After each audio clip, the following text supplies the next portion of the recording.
Hello, स्वागत है आपका अपने चैनल इंजीनियर्स इनबॉक्स में। पढ़े उतना ज़रूरी जितना मोटो के साथ आज हम लेके आए हैं इन्वायरमेंटल इंजीनियरिंग पार्ट 4, जिसमें हम देखेंगे 201 to 250 question number youth publication book का। आइए शुरू करते हैं बिना किसी देरी के क्वेश्चन नंबर 201 के साथ। अगर आप इस चैनल पर नए हैं तो कृपया चैनल को लाइक एंड सब्सक्राइब जरूर करें। क्वेश्चन नंबर 201 क्या कहता है? Compared to lime soda process, zeolite process had advantage in terms of the following aspect: better removal of hardness, plant is compact and small, skilled supervision is not required, या economy। इसका सही answer है option number D. Lime soda process के compare में जो zeolite process का advantage क्या है कि लाइम सोडा प्रोसेस क्या होता है, इकोनॉमिक वाइज क्या होता है, वेटर्स होता है। क्यों? क्योंकि जियोलाइट्स क्या है, नेचुरल साल्ट और क्ले है, जो कि क्या रहता है, hydrated silicate of sodium and aluminium present रहता है, जिसका जनरल फॉर्मूला क्या होता है, Na2Al2O3XSiO2YH2O। ठीक है, ये आपको समझ में आ गया। दिस इज, यहाँ मार्क करना पॉइंट है, this is not economical as compare to soda lime process but इस efficiency is better than soda lime. इसका सही आंसर हो गया था क्या, इकोनॉमी। बात करते हैं अगले क्वेश्चन नंबर 202। तो क्या कहता है, the presence of calcium and magnesium chloride in water causes. कहता है कि जो प्रेजेंस होता है कैल्शियम और मैग्नीशियम क्लोराइड का पानी में, उसके कारण क्या होता है, सॉफ्टनिंग होता है, या बैड टेस्ट होता है, या हार्डनेस होता है, या टर्बिडिटी होता है। तो क्या होता है, कैल्शियम और मैग्नीशियम के क्लोराइड के कारण क्या होता है, हार्डनेस होता है। और किस तरह का हार्डनेस होता है, परमानेंट या टेम्प्रोरी? तो यहाँ पे परमानेंट हार्डनेस होता है क्लोराइड के कारण, और अगर टेम्प्रोरी हार्डनेस रहता है तो बाइकार्बोनेट होता है। बात करते हैं अगले क्वेश्चन नंबर 203। तो ये आपका क्या कह रहा है, the maximum safe permissible limit of sulphate in domestic water supply is 600 mg per litre, 500 mg per litre, 200 mg per litre, 300 mg per litre. तो इसका सही आंसर है ऑप्शन नंबर क्या, किसका पूछा है, लिमिट ऑफ सल्फेट। तो इसका सही आंसर कौन सा हो जाएगा, सी, 200 mg पर लीटर। ठीक, क्लोराइड भी 200 mg पर लीटर होता है, हार्डनेस भी 200 mg पर लीटर, और कॉपर 0.05 ppm और लीड 0.1 mg पर लीटर। ये देख लीजिए, स्क्रीनशॉट ले लीजिए। बात करते हैं अगले क्वेश्चन नंबर 2004। तो ये आपका क्या कह रहा है, bacteriological examination of drinking water for E. coli is performed because they are pathogenic causing intestinal disease. Their presence indicates viral contamination of water. They are used as indicator organism for probable presence of pathogens, या they represent unique indicator organism for sewage population. तो आपसे question में क्या कहता है कि जो bacterial examination होता है ड्रिंकिंग वाटर में इकोलाई के लिए, वो किस लिए परफॉर्म किया जाता है, किस लिए परफॉर्म किया जाता है, क्योंकि ये एक तरह किसका काम करता है, इंडिकेटर का काम करता है। नहीं, they are used as indicator organism for probable presence of pathogens. इसका सही आंसर हो गया ऑप्शन नंबर सी।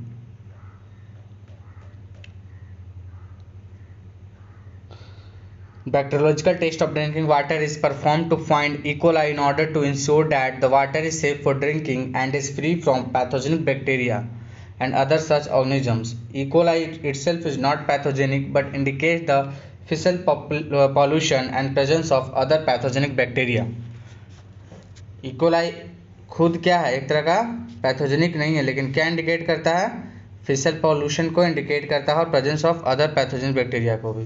बात करते हैं अगले क्वेश्चन नंबर 205। तो ये आपका क्या कहता है, MPN index is a measure of which one of the following, coliform bacteria, BOD5, dissolve oxygen content, या हार्डनेस। तो एम्पियन इंडेक्स किसका मेजर है, क्या मेजर करता है, तो एम्पियन इंडेक्स आपका क्या मेजर करता है, कॉलीफॉर्म बैक्टीरिया को मेजर करता है। इसका सही आंसर है क्या है, ऑप्शन नंबर ए, जो कि 100 ml गिवन वाटर में हम लोग क्या करते हैं, एम्पियन इंडेक्स को निकालते हैं, रिप्रेजेंट करता है। मोस्ट एम्पियन का फुल फॉर्म क्या होता है, मोस्ट प्रोबेबल नंबर। बात करते हैं अगले क्वेश्चन नंबर 206। क्या कहता है, most of the turbidity meters work on the scattering principle, the turbidity value so obtained is expressed in. तो हम लोग सभी जानते हैं, हम लोग जो टर्बिडिटी वैल्यू जो निकालते हैं वो किस में रिप्रेजेंट करते हैं, तो NTU में करते हैं। किस में करते हैं, NTU में करते हैं।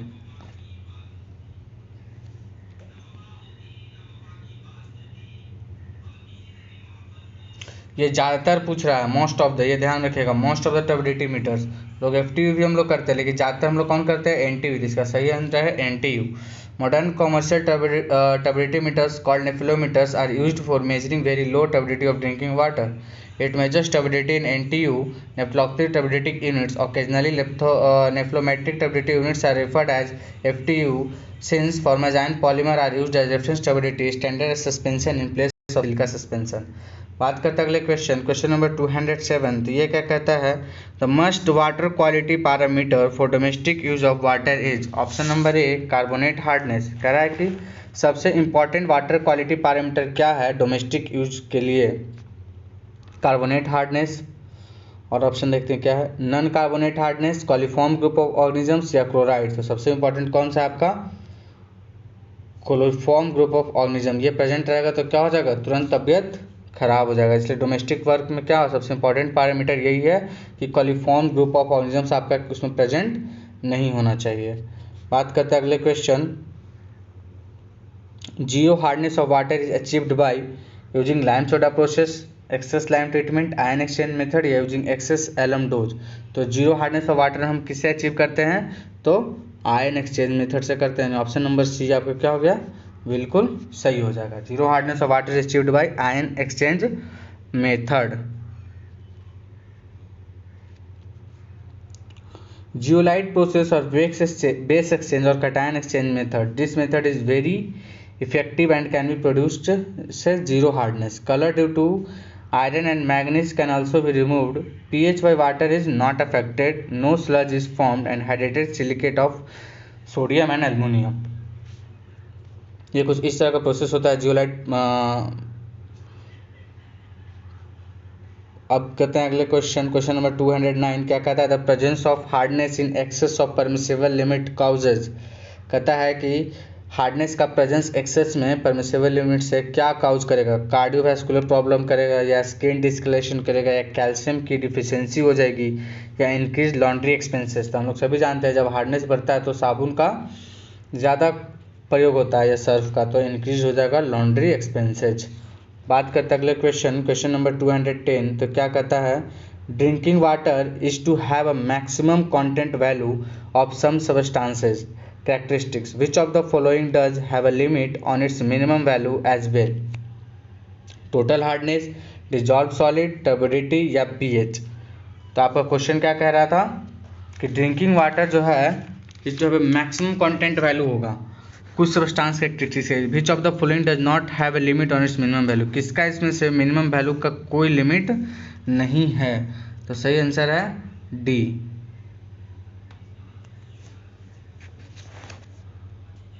pH।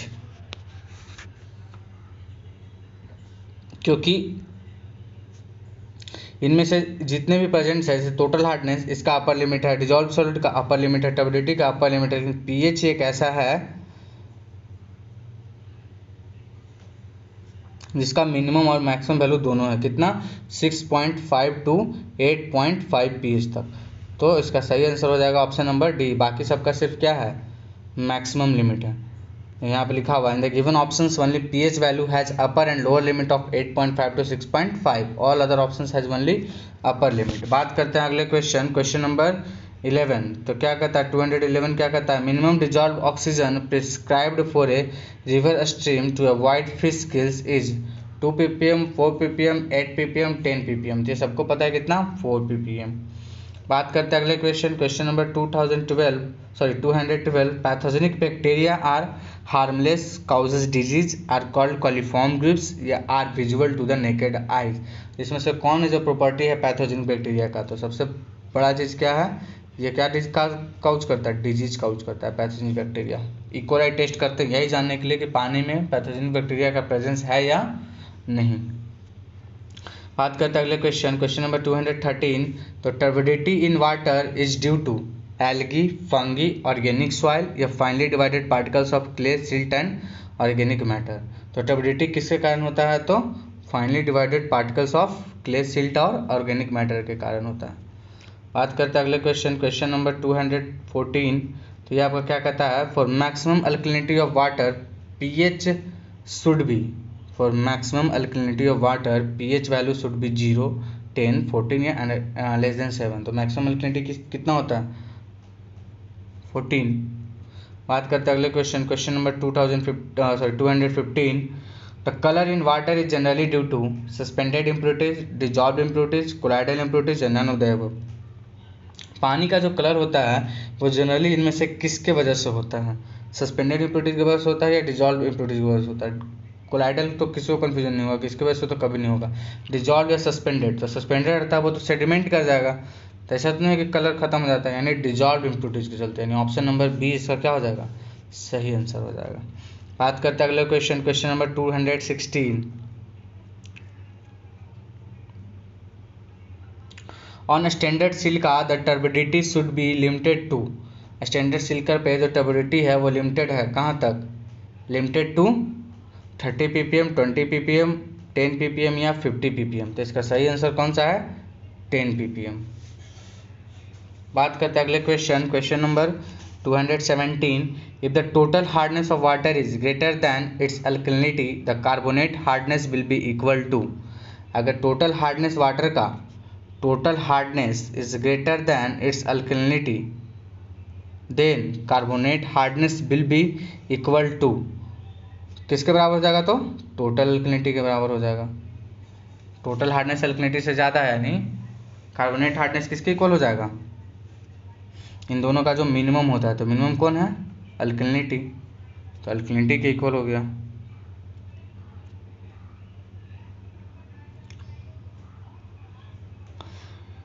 Determine maximum adsorption capacity of alumina where Q is mole anthracene per kg alumina, Ct is equal to mole anthracene L per liter liquid। ये क्या आपको निकालने का रहा है? Maximum adsorption capacity of alumina. यहाँ पे Langmuir isotherm Q is equal to एक फॉर्मूला दिया हुआ है 22 Ct बाई 1 + 35 Ct, जहाँ Ct को मोल एंथ्रासेन लिक्विड पर लीटर होता है। तो देखिए एब्जॉर्प्शन कैपेसिटी का एक फार्मूला होता है, ये दिया हुआ है आपको, इसी फार्मूला पे आपको निकालना है। क्या है? 22 Ct 1 + 35 Ct, ये आपको क्वेश्चन में दिया हुआ है। ये क्यू, यही है लैंगुमर आइसोथर्म। आपसे पूछा क्या है? मैक्सिमम एब्जॉर्प्शन कैपेसिटी, तो यही हो गया आपका एब्जॉर्प्शन कैपेसिटी क्यू 22 Ct बटा 1 + 35 Ct। और यहाँ से हम Ct डिवाइड कर दिए। देखिए कैसे सॉल्व किया देख लेते हैं। यहाँ से Ct डिवाइड कर देंगे बाई में, तो ये Ct यहाँ पर 1, ये Ct रह जाएगा और ये Ct खत्म, यानी 1/Ct + 35। अब Q will be maximum if 1/Ct is 0, ये 0 होगा तभी नहीं मैक्सिमम होगा, सही बात है। तो Q मैक्स इक्वल टू इतना है, इतना, यानी 0.6286 मोल पर kg, यानी ऑप्शन नंबर बी इसका क्या हो जाएगा? आपका सही आंसर हो जाएगा 0.629 मोल पर kg। बस ये फार्मूला था, इसमें आपको मैक्सिमम वैल्यू निकालना था। ऐसे सारा नाम नया है पर फिर भी हम निकाल सकते थे। Calculate pOH of buffer solution containing 0.02 m acetic acid and 0.02 m sodium acetate given pK is equal to 4.74। कहता है कि आपको pOH निकालना है कोई भी बफर सॉल्यूशन का जो कि क्या कंटेन कर रहा है? 0.02 m मोलरिटी एसिटिक एसिड और 0.02 m सोडियम एसीटेट। आपको दिया हुआ है कि pK इज इक्वल टू कितना दिया हुआ है? 4.74 दिया हुआ है। ठीक, तो आप जानते होंगे Ka बराबर फार्मूला जानते होंगे, concentration of hydrogen, concentration of acidic, जो भी मतलब रिएक्शन होता है, तो इसमें रिएक्शन कौन सा इन्वॉल्व होगा? एसिटिक एसिड को जब हम तोड़ेंगे तो CH3 COOH, ये जब टूटेगा तो H प्लस और CH3 COO में टूटेगा माइनस, C3CO माइनस। इसका सॉल्यूशन देखते हैं, ऐसा ही कुछ होगा सॉल्यूशन। एक मिनट देख लेते हैं इसका सॉल्यूशन। हाँ देखिए यहाँ पे दिखा है सॉल्यूशन में सोडियम एसीटेट इतना दिया हुआ, acetic acid CH3COO minus 0.02 m। ठीक, यहाँ पे Na होगा, सोडियम एसीटेट है तो। अब यहाँ पे हम ये किए तो H plus CH3CO minus CH3COOH। ठीक, आपको लॉग ले लिया हम दोनों तरफ। जब दोनों तरफ लॉग लेंगे तो लॉग K हो जाएगा, ये लॉग माइनस H और ये माइनस लॉग CH3O माइनस बटा CH3COO OH। अब यहाँ पे pH, इसको तो pH बोल देंगे, हम इसी को pH बोलते हैं, तो pH इज इक्वल टू क्या हो जाएगा, pK माइनस log 0.02, इसका कंसंट्रेशन पता है 0.02, इसका कंसंट्रेशन पता है 0.02, ठीक। तो pH इज इक्वल टू 4.74, ठीक। तो यहाँ पे POH निकल जाएगा 9.26। यानी बेसिकली आपको दिया हुआ था sodium acetate, sodium acetate CH3COOH लिया है, एसीटेट। सोडियम का तो कहीं जिक्र ही नहीं हो रहा है इसमें, Na होना चाहिए, H का 0.02। उस हिसाब से प्रोसेस यही रहेगा, और जब आप सॉल्व करेगा तो ऑप्शन ये आ रहा है आपका, यानी ऑप्शन नंबर कौन सा सही है, सी। ऑप्शन नंबर सी 9.26, आपसे POH का कंसंट्रेशन पूछा था। बात करते हैं अगले क्वेश्चन नंबर 220। तो क्या कहता है, hardness is caused bye all metallic ions, divalent metallic ions, sulphate and chlorides, या कार्बोनेट एंड बाइकार्बोनेट। तो हार्डनेस जनरली किसके कारण होता है, डाइवैलेंट मेटालिक आयंस के कारण होता है। और multi valent metallic cations must abundant in natural water are calcium and magnesium. बात करते हैं अगले क्वेश्चन नंबर 221। क्या कहता है, permissible limit fluoride in drinking water as per IS code, the maximum allowable limit of fluoride in portable water should not exceed the desirable limit of fluoride in drinking water as per IS 105001991 is up to. तो permissible limit कितना है, 1.5 ppm, इससे ज़्यादा नहीं होना चाहिए। ज़्यादा रहता है तो क्या होता है, मोल्टिंग ऑफ टीथ, और कम रहता है तो क्या होता है, कैविटी प्रॉब्लम होता है। और अगर 5 mg/L से ज़्यादा हो जाता है तो क्या हो जाता है, बोन का टेढ़ा हो जाता है, जिसको बोन फ्लैरेसिस भी बोलते हैं। बात करते हैं अगले क्वेश्चन नंबर 222। कहता है, quantity of 100 mg/L is equivalent to. कहता है कि 100 mg/L है जो किसके इक्वेलेंट होगा, तो 1 ppm के। इसका सही आंसर हो जाएगा सी, ऑप्शन नंबर सी, इनकन्वीनियंस। और यहाँ पे सॉरी 100 mg/L आपसे पूछा है, तो 100 mg/L पूछा है, तो इसका आंसर क्या हो जाएगा, 100 mg/L, तो 100 ppm ना। Option number A, sorry C नहीं, ए। यहाँ पे 100 mg/L है, क्यों, क्योंकि 1 ppm इज इक्वल टू क्या होता है, 1 mg/L। बात करते हैं अगले question number 223। Excessive aeration of water treatment may result into better quality of water, excessive salty water, corrosion of metal या nothing। कहता है एक्सेसिव अगर हम ज़्यादा एरेशन कर देंगे पानी का तो वो किस में रिजल्ट हो जाएगा, तो corrosion ऑफ मेटल हो जाएगा, उसमें क्या हो जाएगा, मेटल का corrosion होना शुरू हो जाएगा।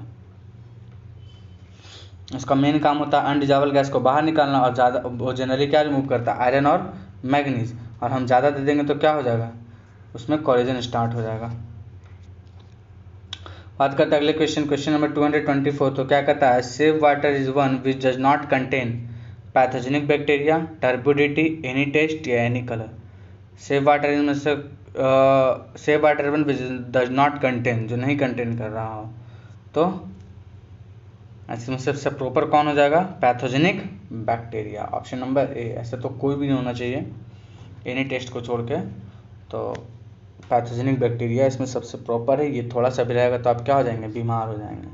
बात करते हैं अगले क्वेश्चन नंबर 225। ये क्या कहता है, आपको आइए देखते हैं। The hardness of boiler feed water should not be more than about.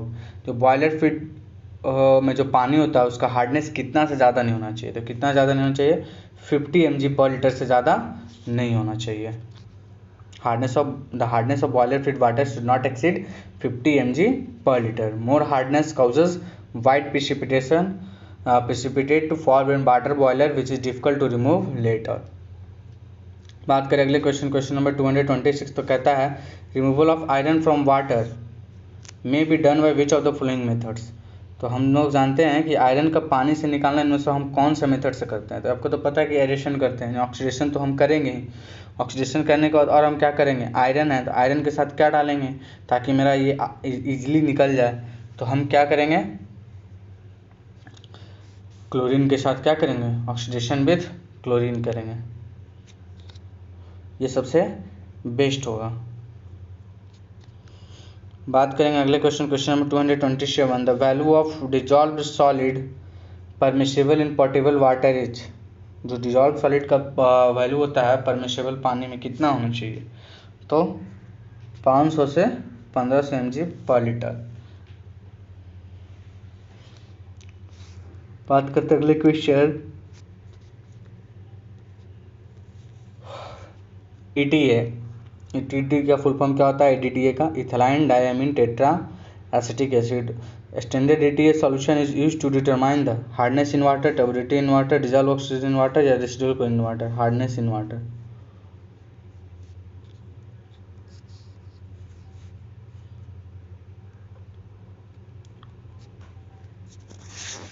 बात करते हैं अगले क्वेश्चन नंबर 229 क्या कहता है? Hardness of water is caused bye presence of soap leather, presence of chlorides and sulphates of sodium and potassium, या presence of CO3 SO4 और chlorides of calcium and magnesium, या टर्बिडिटी। इसका सही answer है option number सी। देखिए बहुत लोग option number B के साथ जा सकते हैं, presence of chlorides and sulphates of sodium and potassium, पर यहाँ पे carbonate, sulphate, chlorides of calcium and magnesium, और साथ ही साथ कार्बोनेट यानी टेम्पोररी और परमानेंट हार्डनेस दोनों को ये इंक्लूड कर रहा है। ठीक,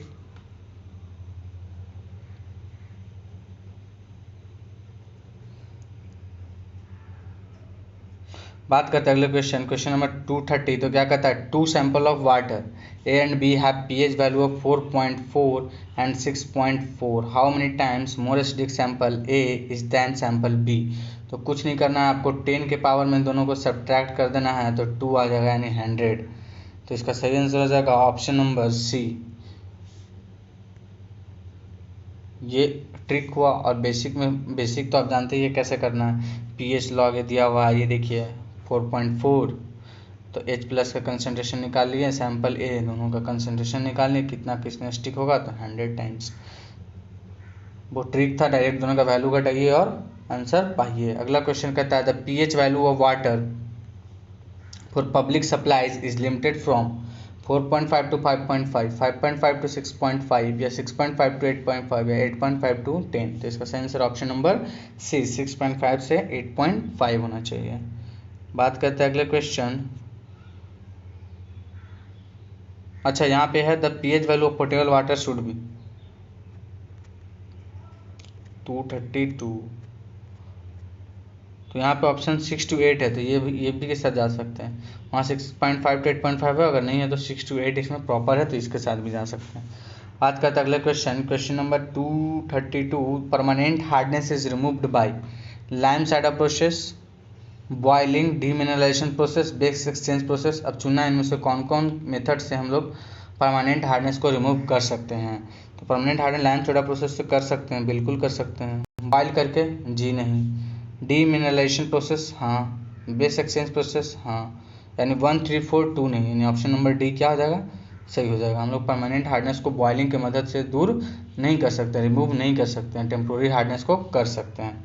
बात करते हैं अगले क्वेश्चन नंबर 223। क्या कहता है? Which are the major methods of quality control, sampling, inspection, testing, all the above. इसका सही आंसर है ऑप्शन नंबर डी।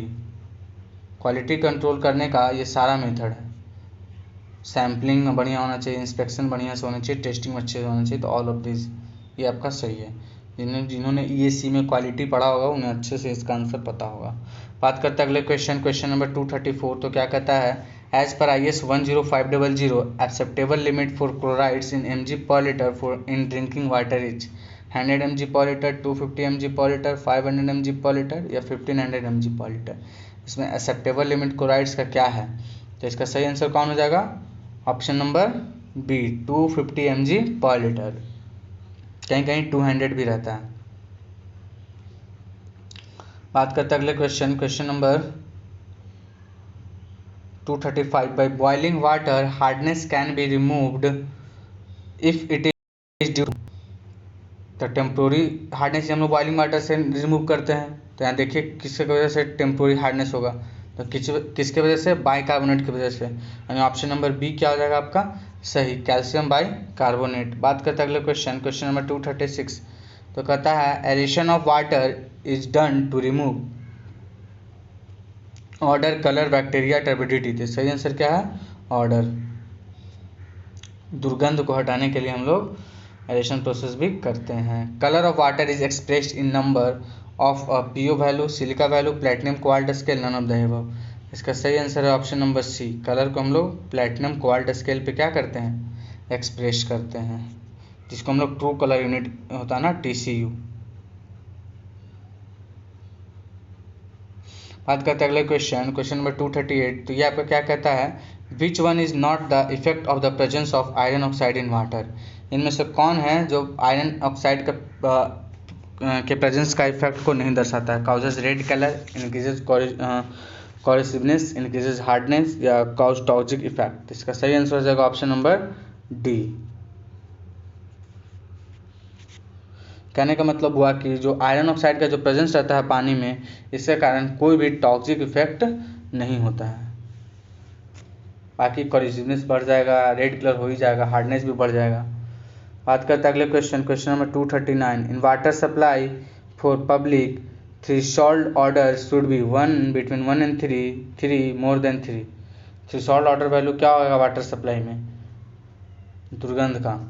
तो इसका सही आंसर हो जाएगा ऑप्शन नंबर बी, 1 से 3 के बीच में होना चाहिए।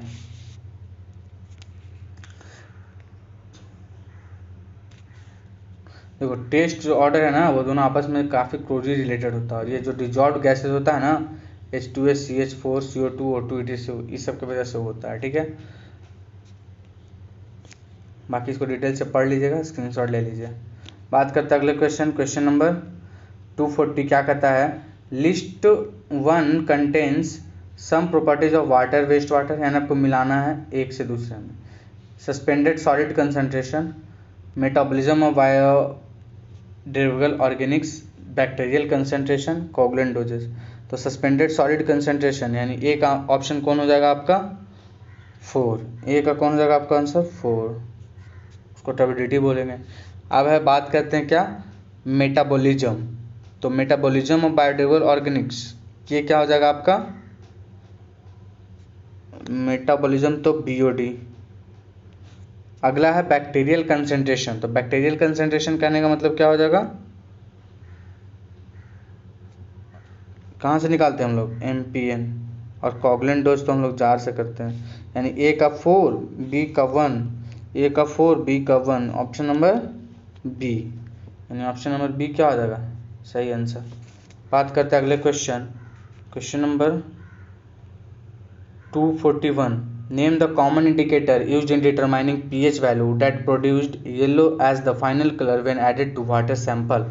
उस कॉमन इंडिकेटर का नाम बताइए जिससे हम लोग इस्तेमाल करते हैं pH वैल्यू डिटरमाइन करने में, और प्रोड्यूस करता है येलो फाइनल कलर के तौर पे जब उसको हम पानी के सैंपल में डालते हैं। तो कौन है? फिनाइल रॉड, सेसोल रॉड, या टेलराइड, या क्लोरोफिनॉल रॉड। इसका सही आंसर है टेलराइड। टेलराइड को हम लोग और क्या नाम जानते हैं? ये देख लिए, टेलराइड के बारे में जान लीजिए, नया टर्म है methyl red indicator is used as IMVC test for detection of acid production from glucose fermentation medium. Negative reaction is indicated by development of yellow colour. बात करते हैं अगले क्वेश्चन 242। कहता है temporary hardness in water is caused by carbonates and bicarbonates of calcium and magnesium. तो यही सही हो जाएगा। बात करते हैं अगले क्वेश्चन नंबर 243। कहता है the measured pH value of incoming and outgoing water treatment plant are 7.3 and 8.5 respectively. What is the average pH of water assuming linear variation of pH with time? यानी एवरेज पूछ रहा है ना आपसे एक तरह से, कि measured pH value of incoming और आउटगोइंग वाटर ट्रीटमेंट प्लांट का दिया हुआ, इनकमिंग का 7.3 दिया हुआ, आउटगोइंग का pH 8.5 दिया हुआ है। What is the average pH of water assuming linear variation of pH with time. तो एवरेज लीनियर वेरिएशन का एवरेज कह रहा है, यानी आपको 7.3 और 8.5 करने लाए हैं। तो हमको pH वैल्यू निकालने की कंसिडरेशन कैसे लेंगे? तो हम पहले इसका कंसंट्रेशन निकाल लेंगे, यानी 10 के पावर माइनस 7.3 और आ जाएगा 10 के पावर माइनस 8.5। दोनों को क्या कर देंगे? ऐड कर देंगे बाई 2 कर देंगे, दोनों को ऐड कर देंगे बाई 2 कर देंगे। आइए देखते कैसे हुआ।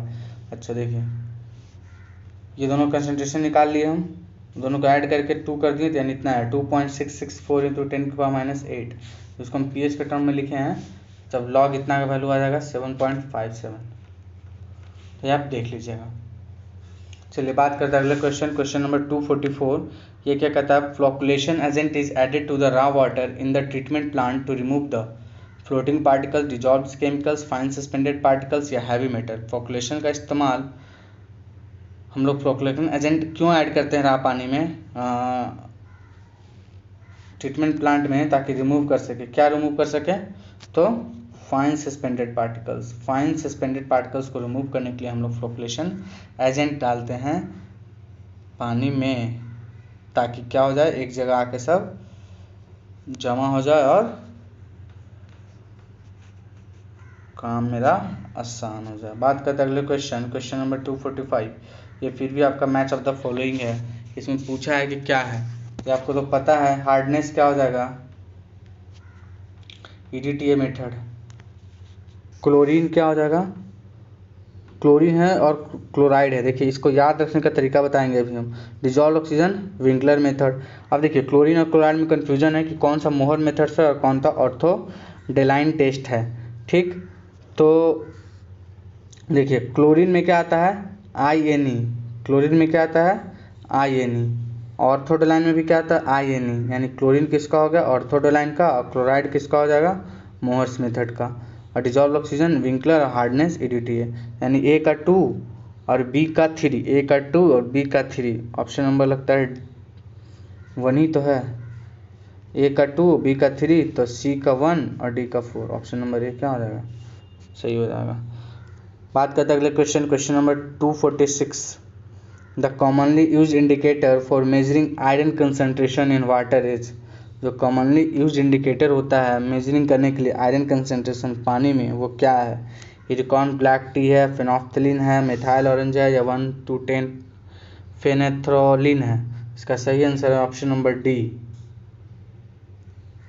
इसका सही आंसर है ऑप्शन नंबर D। जो कॉमनली यूज इंडिकेटर होता है आयरन कंसनट्रेशन का पानी में मेजर करने के लिए, वो क्या होता है, 1 to 10 फेनोएथ्लोरीन। आइए इसके बारे में कुछ जान लेते हैं क्या है ये। The iron common metal present in the earth, it can be present in the form of serum, food and other. It can be detected by 1 to 10 phenylethylamine test range 0.1 to 1 होता है। It can cause incrustation in pipe by FeOH का hall 3 deposit. जब FeOH का hall 3 का deposit के कारण क्या होता है, पानी पाइप में जाम हो जाता है पानी पाइप। बात करते हैं अगले question number 247। If the total hardness and alkalinity of a sample of water are 300 mg per liter and 100 mg per liter HClCO3 respectively, then its carbonate and non-carbonate hardness will be respectively। यहाँ पे आप देख लीजिए total hardness जो है वो क्या है, अल्कलिनिटी से ज़्यादा है, ठीक। तो आपका यहाँ पे ये 300 है और ये कितना है, 100 है। तो जो कार्बोनेट हार्डनेस हो जाएगा वो किसके इक्वल हो जाएगा, 100, और नॉन कार्बोनेट किसके इक्वल हो जाएगा, 300 - 100 यानी 200 के इक्वल हो जाएगा। तो 100 और 200 यानी ऑप्शन नंबर A इसका क्या हो जाएगा, सही आंसर हो जाएगा। बात करते हैं अगले क्वेश्चन नंबर 248। क्या कहता है, electrical conductivity of water and total dissolve solids are inter related. The value of EC will be decreases with increase in TDS, increases with increase in TDS, decreases initially and then increase with increase in TDS, increase initially and then decrease with increase in TDS। इसका सही answer है option number B। Electrical conductivity जो होता है वो directly proportional होता है TDS का, तो वो बढ़ाएंगे तो वो भी क्या होगा, बढ़ेगा। बात करते हैं अगले क्वेश्चन नंबर 249। तो ये क्या कहता है आपका,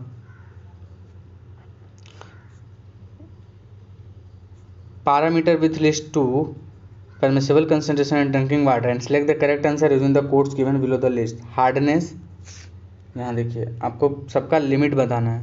तो यहाँ पे हार्डनेस और क्लोराइड दोनों दिया है, किसका 200 लेना है, किसका 250, ये देख लीजिएगा ध्यान से। तो हम क्या करेंगे, सबसे पहले देखते हैं हार्डनेस। तो हार्डनेस कितना लेंगे, 200। क्लोराइड का कितना होता है maximum, 250। Fluoride 0.1 mg per litre, iron 0.3 mg per litre. यानी इस हिसाब से आपका सही आंसर कौन हो जाएगा, A का 2। तो A का 2 एक मिनट देखते हैं, A का 2 था तो ए में भी है और बी में भी, यानी ये बी में से एक होगा। सी का 1 है या 4 है, सी का 1 है या 4 है, तो सी का कौन सा है, 4 है। ऑप्शन नंबर बी आपका सही हो जाएगा। बात करते हैं अगले question, question number 240, sorry last question है, क्वेश्चन नंबर 250। क्या कहता है यहाँ पे, मैच द फॉलोइंग है कि लिस्ट 1 है और दूसरा में उसके कारण होने वाले डिजीज़ का नाम है।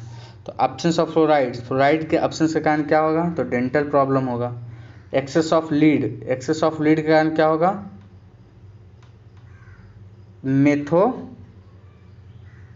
मेथोग्लोबिनेमिया होगा। Presence of excess nitrate, nitrate का ज़्यादा प्रेजेंस होने के कारण एक्सेस ऑफ आयोडाइड क्या हो जाएगा, गोतिर हो जाएगा। और प्रेजेंस ऑफ एक्सेस नाइट्रेट ये क्या होगा, एनीमिया, या एक्सेस ऑफ लीड के कारण एनीमिया होगा।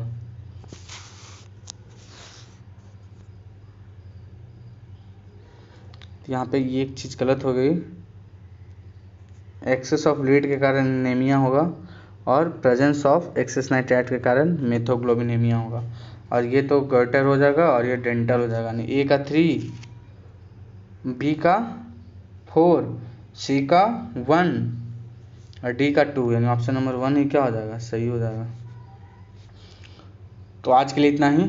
वीडियो में अंत तक बने रहने के लिए धन्यवाद। Please like, share and subscribe the channel. Next part अगले दिन। बेल नोटिफिकेशन ज़रूर प्रेस करें, क्योंकि जैसे ही वीडियो अपलोड करूँगा आप तक पहुँच जाएगी। Thank you once again.